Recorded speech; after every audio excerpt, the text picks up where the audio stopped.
वीतराग भगवान के उपासक एवं उपासिकाओं, आज क्या है?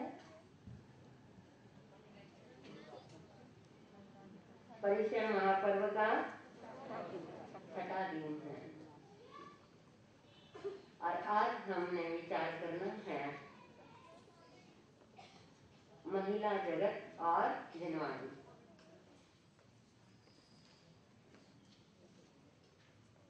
जैन फिलॉसफी के हिसाब से हम देखें तो यह जो काल चक्र है, आज के इतिहास की दृष्टि से जब इतिहास का प्रारंभ हुआ भी नहीं था, या दूसरे शब्दों में कहें तो जब सृष्टि का प्रारंभिक काल था। पहले आपस में बात नहीं करना। जब सृष्टि का प्रारंभिक काल था, यूं तो जैन फिलॉसफी ये मानती है, जो पूरी तरह साइंटिफिक है, कि सृष्टि का प्रारंभ कभी हुआ ही नहीं। लेकिन काल चक्र की अपेक्षा से हम देखें तो जो प्रारंभिक काल था, उन दिनों में नारी और पुरुष कोई अंतर नहीं रखते थे। एक साथ पैदा होते थे, एक साथ ही जीते थे, एक साथ ही मरते थे, एक समान रहते, बिल्कुल एक समान। ना पुरुष का दर्जा ऊंचा था, ना स्त्री का दर्जा नीचा था। स्त्री और पुरुष का दर्जा समान था। कारण क्या होगा कि स्त्री और पुरुष का दर्जा समान हो? क्या उस समय के पुरुष में स्त्री से ज्यादा कुछ विशेषताएं नहीं थी? क्या उस समय की स्त्री में पुरुष से कुछ ज्यादा अवगुण नहीं थे जो उसको दूसरी नंबर पर रखा जाए और पुरुष को एक नंबर पर रखा जाए? प्रश्न चिन्ह है। दोनों एक समान थे। कारण प्रतीत होता है कि उस समय कोई समाज की रचना नहीं थी, और क्योंकि समाज की रचना नहीं थी तो कोई कंपटीशन नहीं था। जब कंपटीशन ही नहीं तो पहला नंबर दूसरा नंबर होता ही नहीं था। सारे नंबर एक जैसे, समानता की बात। आगे चल करके हम देखते हैं कर्मभूमि का प्रारंभ हुआ। ऋषभदेव भगवान ने कर्मभूमि प्रारंभ की, और उस कर्मभूमि के प्रारंभ में भगवान ऋषभदेव धर्म की भी भूमि निर्माण करते हैं। धर्म भूमि की शुरुआत ऋषभदेव भगवान ने की। केवल ज्ञान भी उन्होंने पाया, लेकिन हम ये देखते हैं कि जिस स्त्री के लिए ये माना जाता है कि इसकी बुद्धि तो रसोई तक है, घर की दहली से बाहर चल नहीं सकती है, इसको अकल नहीं है, ये तो दूसरे नंबर पर रखने जैसी ही है। हम देखते हैं कि सबसे पहले मोक्ष में कौन गई? मरुदेवी माता, यानी एक स्त्री गई, और वो भी बिना किसी उपदेश के। किसी के गाइडेंस की जरूरत नहीं पड़ी, किसी को गुरु नहीं बनाया, किसी केवल ज्ञानी ने कोई उपदेश नहीं दिया, और कोई शास्त्र आदि का अध्ययन भी नहीं हुआ। 14 पूर्वों के भीतर रही हुई किसी विद्याओं की सिद्धि भी उन्होंने नहीं की, लेकिन उसके बावजूद वो मोक्ष की अधिकारिणी बनती है। कितनी विशेष बात है। उसके बाद आगे फिर हम देखते हैं उन्हीं की पोतियां दीक्षा लेती हैं, ब्राह्मी दीक्षा लेती हैं, सुंदरी दीक्षा लेती हैं। दीक्षा से पहले वो अध्ययन करती हैं।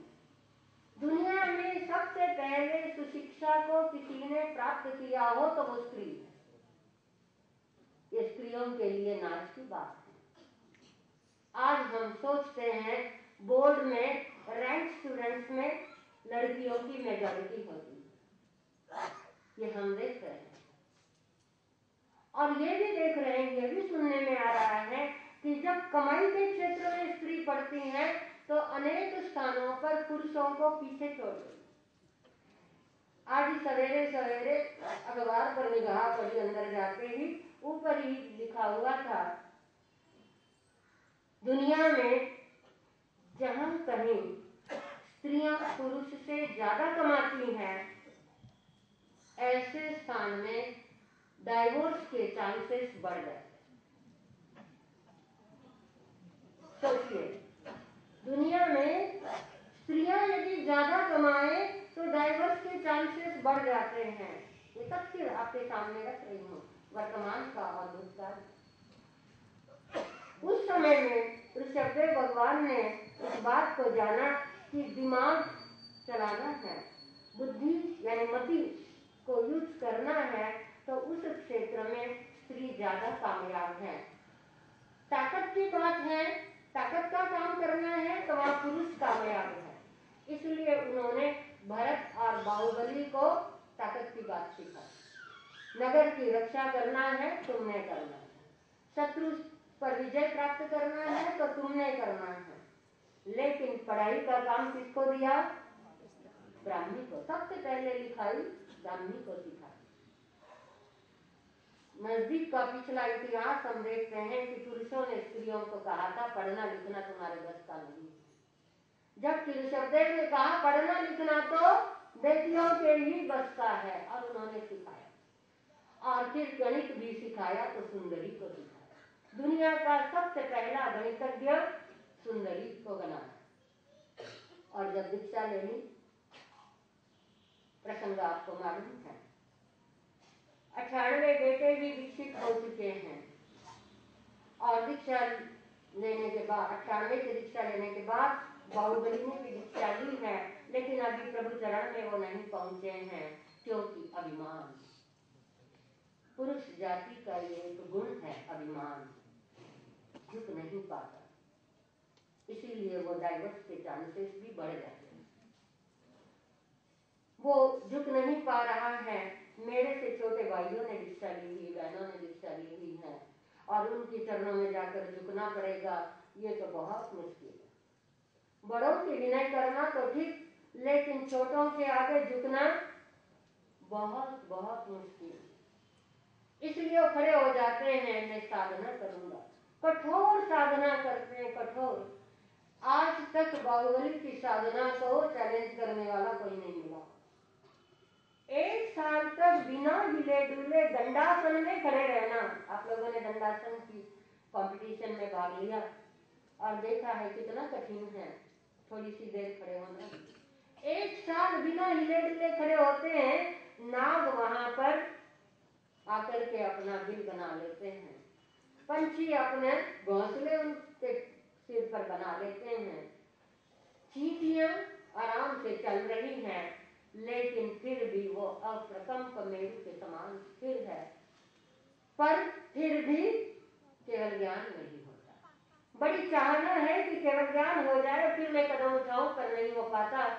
और उस मेरु को हिलाने का काम कोई करता है तो कौन कर पाता है?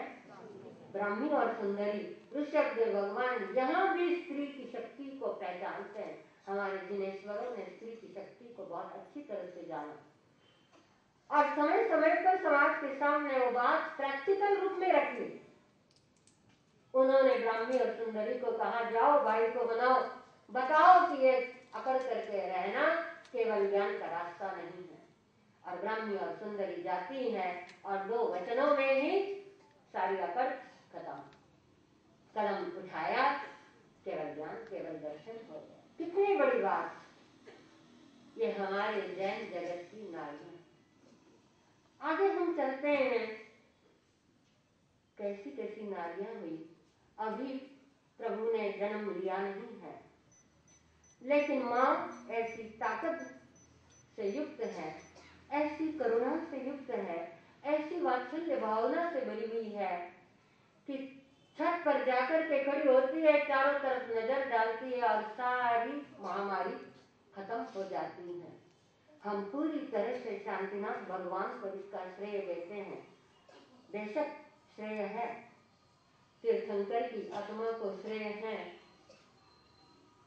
लेकिन वैसी माँ भी तो होनी चाहिए जो ऐसी आत्मा को जन्म दे सके, ऐसी आत्मा को धारण कर सके, ऐसे प्रभाव से प्रभावित होकर के अपने प्रभाव को बांट सके।